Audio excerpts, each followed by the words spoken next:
Robert sought information for a living. That is to say that ever since he returned from Korea, after having served with the armed forces, he had been working as a private investigator in Montreal. William Hamilton, a rich industrialist, had gotten in touch with him regarding a simple vandalism issue.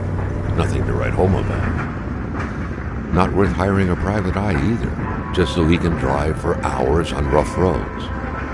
But that's how it had always been. The client pays, Carl gets it done.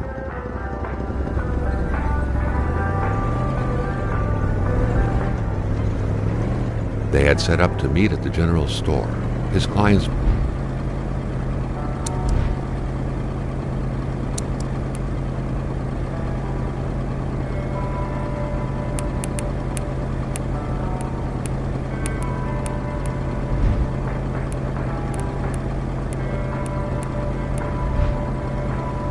business. Well, actually, the entire village had William Hamilton's name written all over it.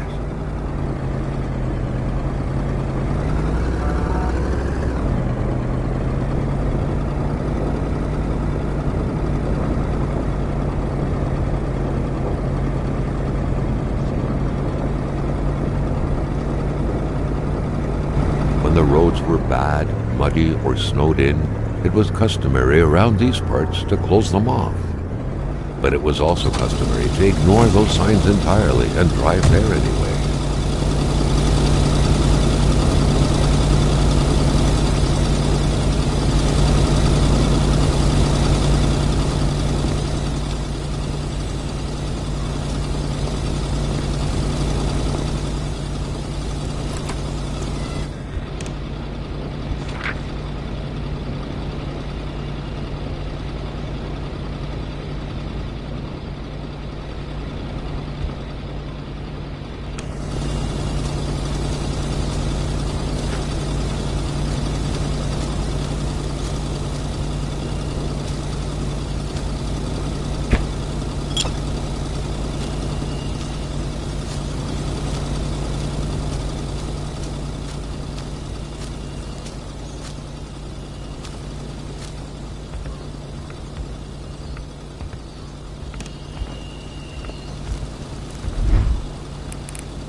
Hamilton never mentioned a road-blocking barrier. Why was it needed here in the back of Beyond? That would, however, be a mystery for another day. Carl had waited long enough for someone to come and raise it. Still not a soul in sight. There was no point in waiting any longer. Carl had to figure this one out by himself. Hamilton is waiting for Carl in the general store. It was time for him to get down to business. William Hamilton enjoyed a lavish country house built in the very heart of the northern forests, not too far from here. The local populace was divided when it came to the affluent man. Some saw a wealthy philanthropist dedicated to improving the region's economy. Others an aging Englishman who would do anything to further his fortunes. And those ones hated him enough to go on about scheming against him. Hamilton had recently acquired a few local businesses, but the last straw was the reopening of a mine, which gave rise to a wave of protests and threats from the Cree people. Given these circumstances, Carl reckoned that a good number of people must be feeling compelled to oppose Hamilton in one way or another. So far, only the industrialist's house had been a target, but soon enough, the target would become the man himself.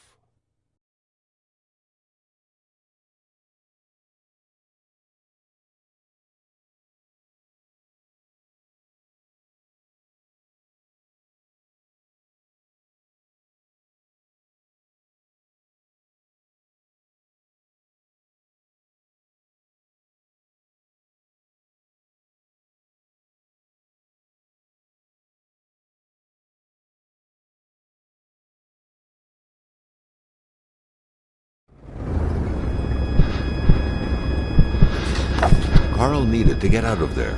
The cold and the pain required urgent care.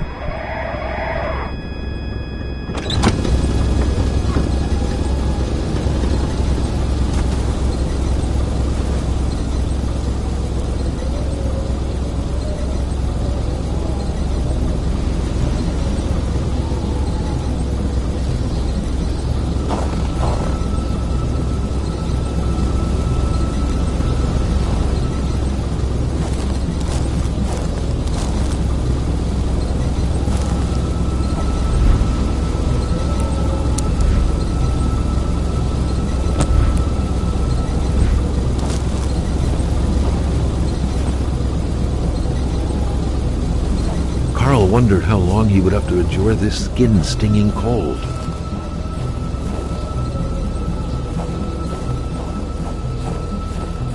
The driver had taken off.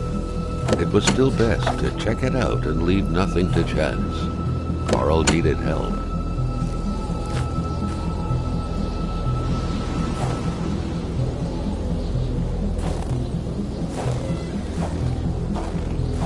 It was a small, locked box engraved with the letters WH. Carl thought about taking it. Nothing was to be left to chance. Such heart-wrenching Nordic poetry that was. But Carl didn't care much about flowery language.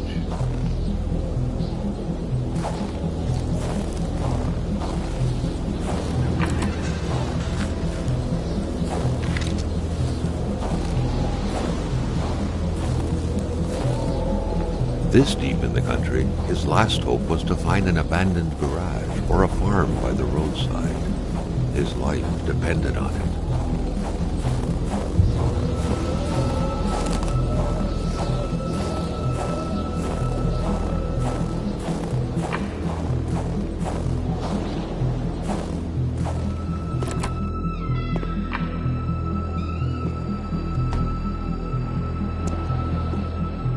Even better than he had hoped, Carl Faubert had succeeded once more, and was now on his way to new adventures.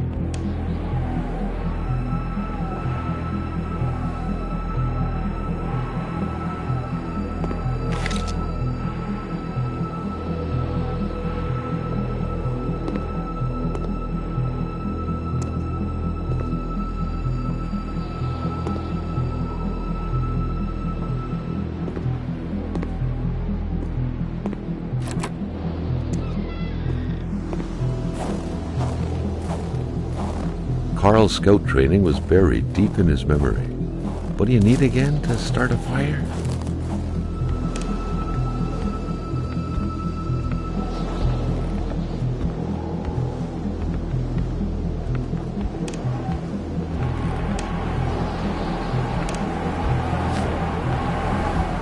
The cold was burning Carl. He would not hold up much longer. He had to warm himself.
The Polaroid, Carl's long-standing and faithful ally, had seen its share of husbands caught red-handed cheating.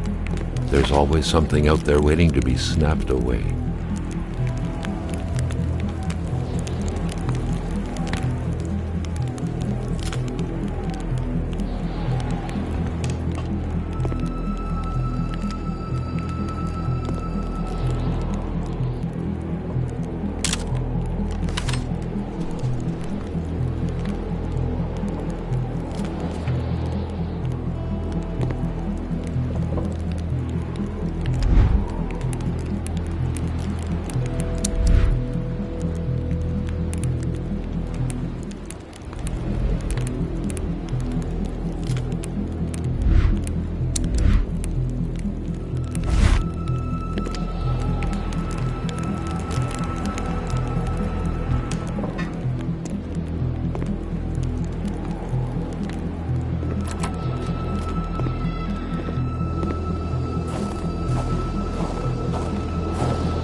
Spread out on a few acres of untouched forest, bellowing caribou, everlasting snow, and undefiled lakes, the Manistan region was no tourist hub. It was said to have been populated for millennia by Cree people, and ever since the industrial era, by the metal mining industry.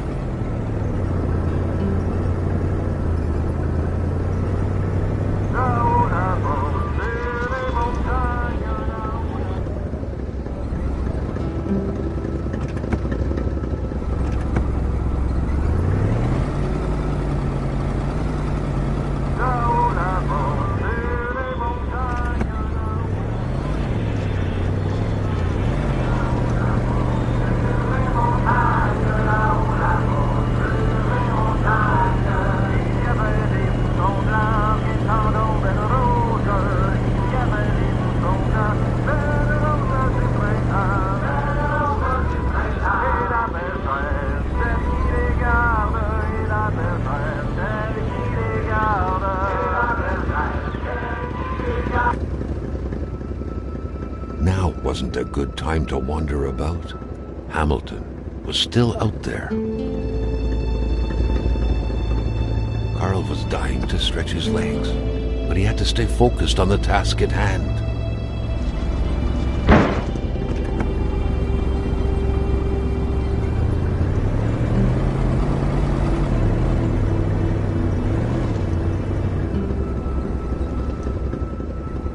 Carl's military training had made him a very punctual man. Being late to his meeting with Hamilton was out of the question.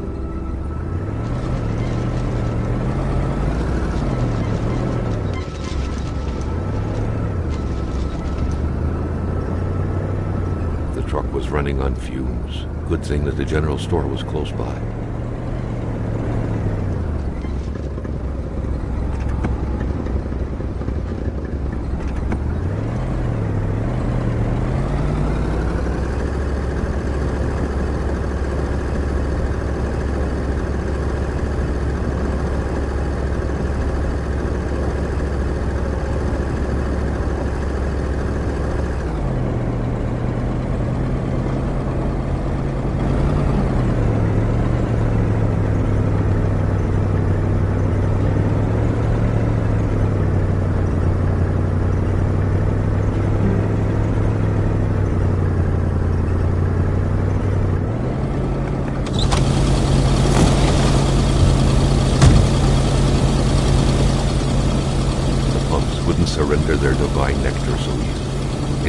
they had to be switched on from inside the store.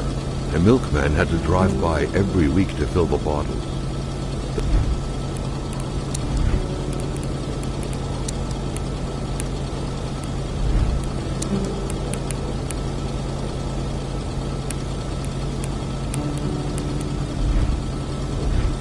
The fresh milk indicated a recent visit. A milkman had to drive by every week to fill the bottles. The fresh milk indicated a recent visit. Something fell to the bottom of the box. Carl had no trouble recognizing his employer. He had been killed. There was no need to be a detective to figure that out. But only a detective could have noticed that the killer had to have been very close, that the fatal blow had been given before the victim even realized.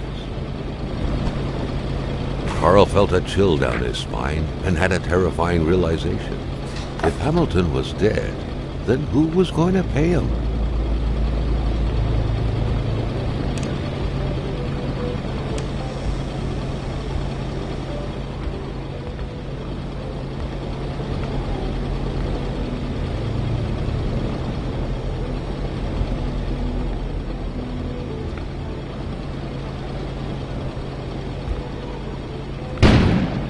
An explosion suddenly occurred outside.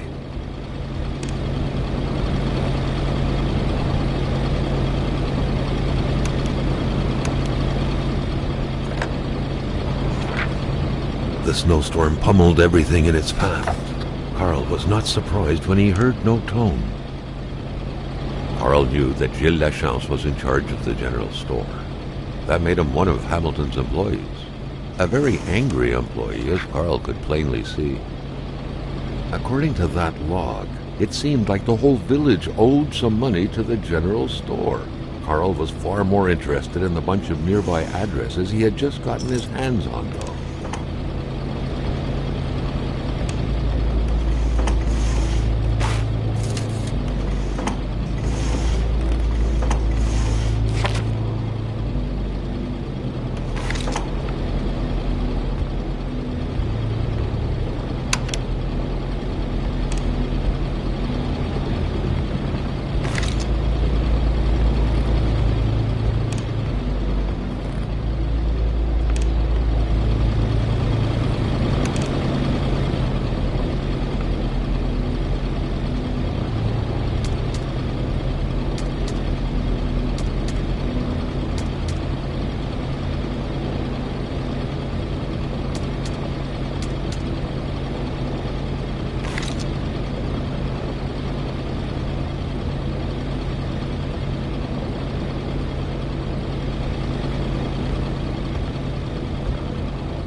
The note explained that the garage and the store couldn't be supplied with electricity at the same time.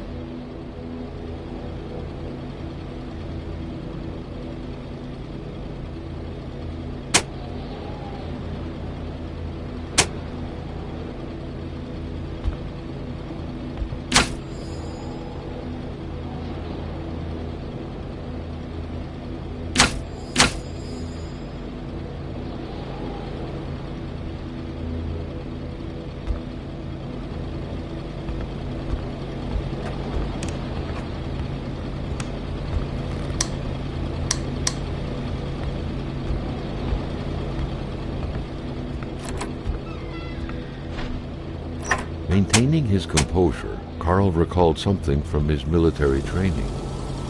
Wolves always stay away from populated areas. Wait, was it about bears? Carl was no electrician, but he could identify a wiring problem when he saw one.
crowbar was stuck under the lift.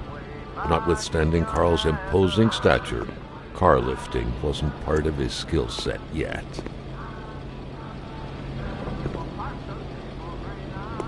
Staring intently at the controls won't be enough to make that lift budge.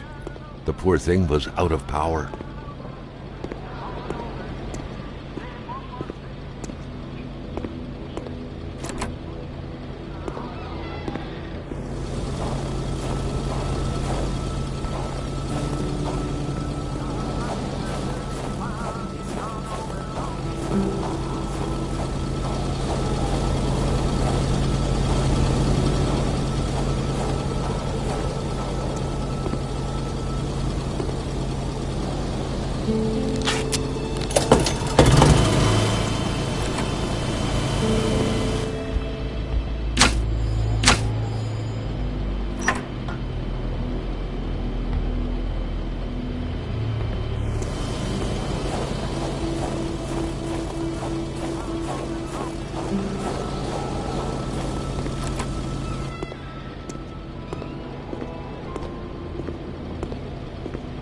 Staring intently at the controls won't be enough to make that lift budge.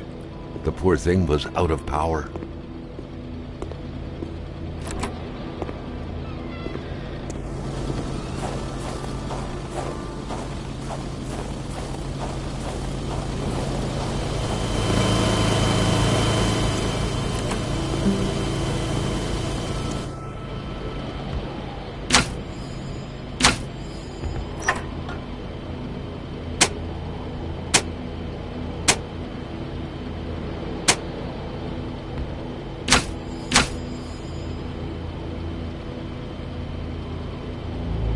The note explained that the garage and the store couldn't be supplied with electricity at the same time.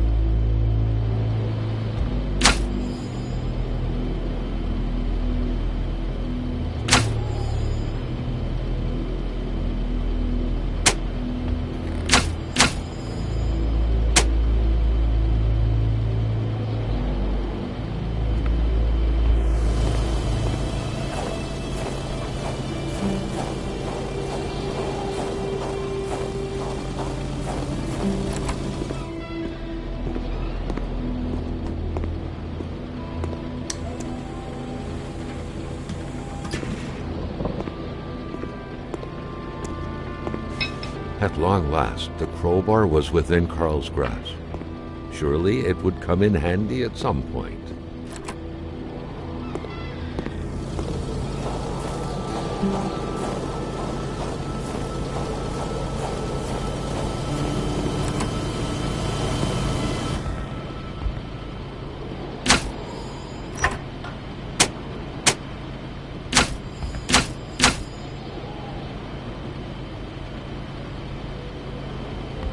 The note explained that the garage and the store couldn't be supplied with electricity at the same time.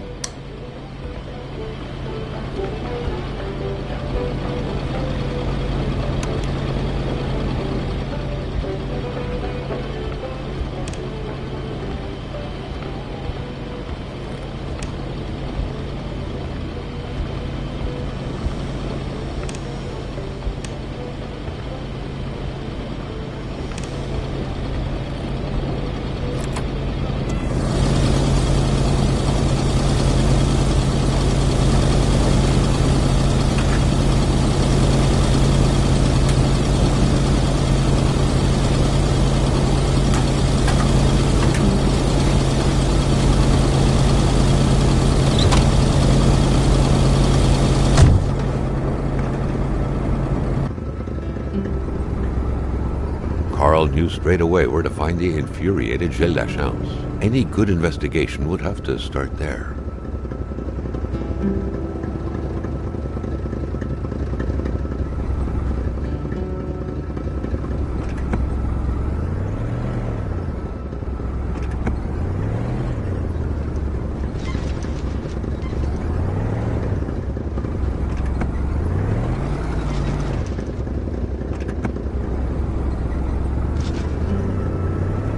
Carl was beginning to know the store and its surroundings like the back of his hand. The seeker had sought.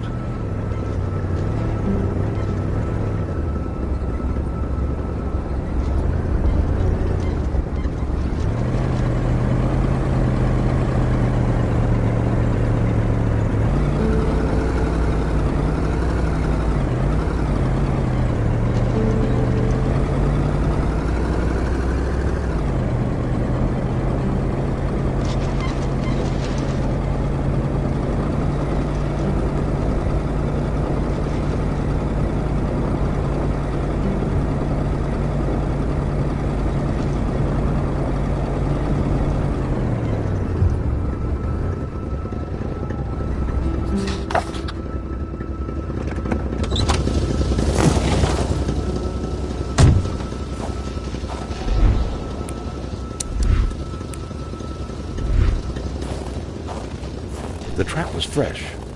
That meant the car sunk down just a little while ago. Now where the hell could the passengers possibly have gone? Someone had been playing with a crossbow here. A very dangerous game.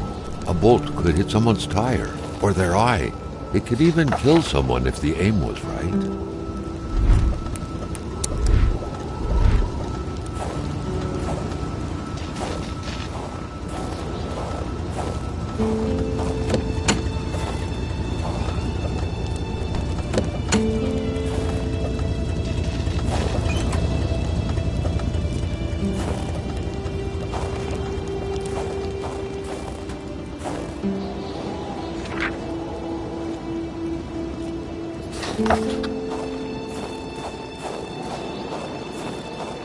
Carl was used to strange phenomena, but a chunk of ice like this, as if an iceberg came out of the ground, that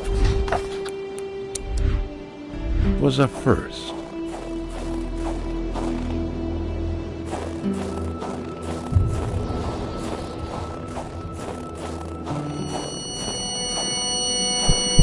Carl felt engulfed by a wave of cold, and for a second thought he was fainting.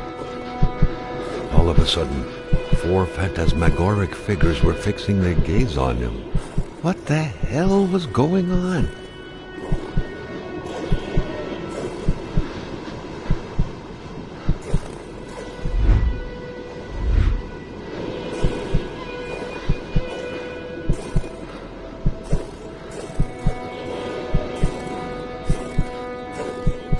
Carl sensed that the cold was beating a retreat, as if he was moving away from some kind of center of gravity.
This cabin doesn't look like a bunkhouse, especially with the missing stove and chimney. Carl was intrigued at the secrets possibly hidden here.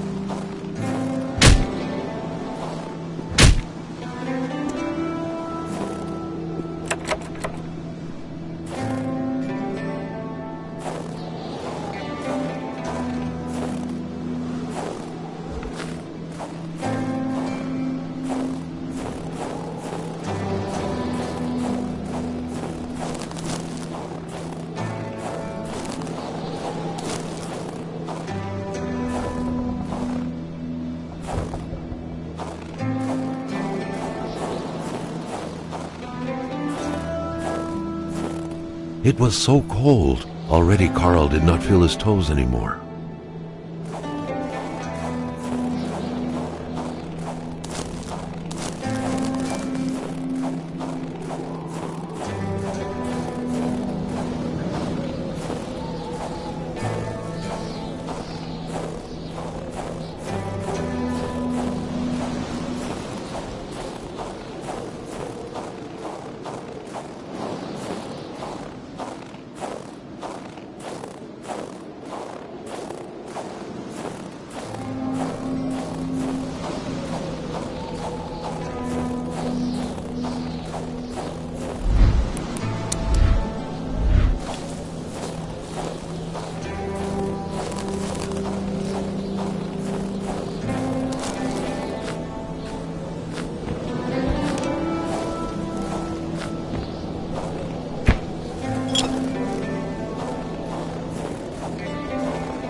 Cabin A, small but cozy, the perfect place to warm up. An axe, not too shabby. Carl felt he needed to protect himself. It was a typical shack, just like the ones you hear about in Quebecois legends. Local lumberjacks used it to rest and twice a day heat up their pea soup. The leftover food, the clothes, the general warmth of the place, no evidence of escape. Carl was sure of it. People were here not long ago, and they expected to come back.